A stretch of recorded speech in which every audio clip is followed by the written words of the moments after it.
Ipinatawag po tayo ng ating kaibigan. Parang kinakabahan po ako dito. Bakit kaya? First time po makapunta dito, kaibigan. Salamat po. Kumusta po kayo, kaibigan? Matagal na po ba kayo dito, kaibigan? Ay, matagal na pala sila dito, mga idol. Kaibigan, ano po pa ang pake po niyo? Bakit niyo ako napatawag?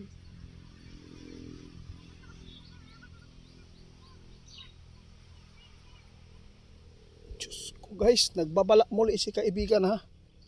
Sa lahat po ng makapanood, nangyari na po talaga ang kinatatakutan ng ating kaibigan. Grabe po, ilang lugar ang tinamaan po ngayon ng malaking baha, landslide, at mayroon pang mga buhay ang nasawi.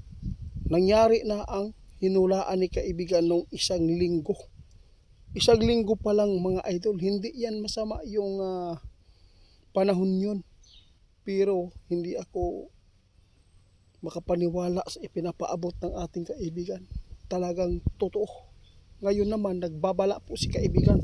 Sa lahat po ng makapanood, kung maulit muli ang pag-ulan, kailangan talaga ang mga tao na lumikas sa mga patag na mga area para hindi sila matamaan ng mga landslide, mga idol. Dahil si kaibigan mismo ang nagpaabot sa atin. First time kong makapunta po dito ngayon sa kanyang area.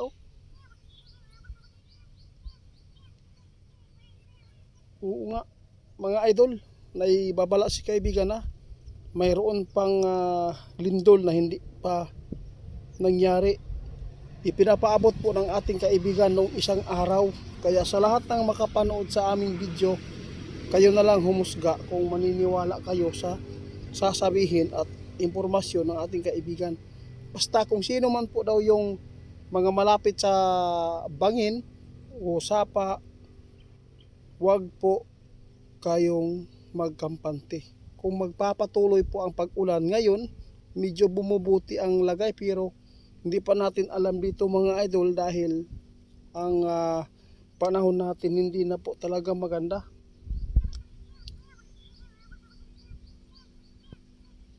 Tingnan po niyo, sabi ng ating kaibigan, lahat po ng mga ipinapaabot natin ng mga lugar ay talagang mayroon talagang tabunan. May natabunan, mga idol. Hanggang ngayon, nirescue pa ang bata. Kaya sa lahat ng makapanood sa amin, wala pong masama ang aming ipaabot. Hindi kami intensyon ba? Hindi po kami nag-intensyon para takutin kayo sa amin, makapaganda at iwas tayo sa kapahamakan. Tulad nito, anong nangyari sa pamilya nila? Diyos ko, kaibigan, salamat po. Bukas, babalik po ako dito bukas, kaibigan, ha. Kasi gusto kong mayroon akong followers nagpaabot tungkol po sa pagtakbo ni Sara Duterte. Kung mayroon kayong impormasyon kung 100% po ba talaga na manalo po siya, paki-update po. Babalik ako bukas kung okay lang sa inyo dito.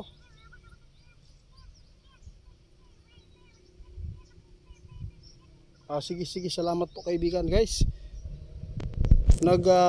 sabi si kaibigan ngayon, pabalik ko daw taugma para ma-update natin sa mga request nyo.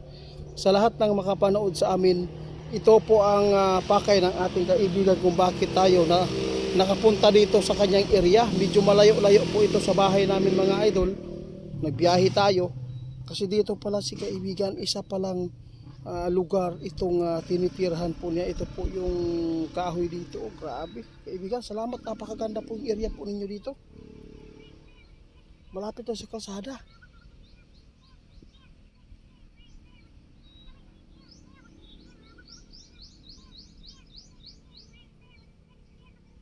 Oo nga, guys, si kaibigan ngayon nagpaabot sa inyo na kailangan, kung sino man ang nakaranas ng malakas na baha dyan, ulan slide sa mga area, kung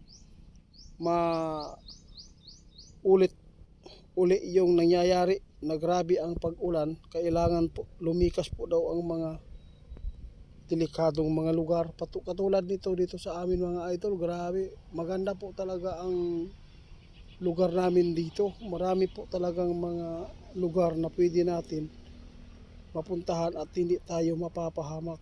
Kaya sa lahat ng makapanood, paki-share po mga idol, paki-report po kay Ghost Hunter 88 fans kasi hindi po yan ako.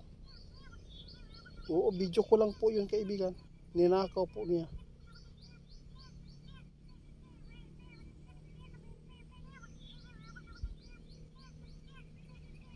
Salamat po. Oo.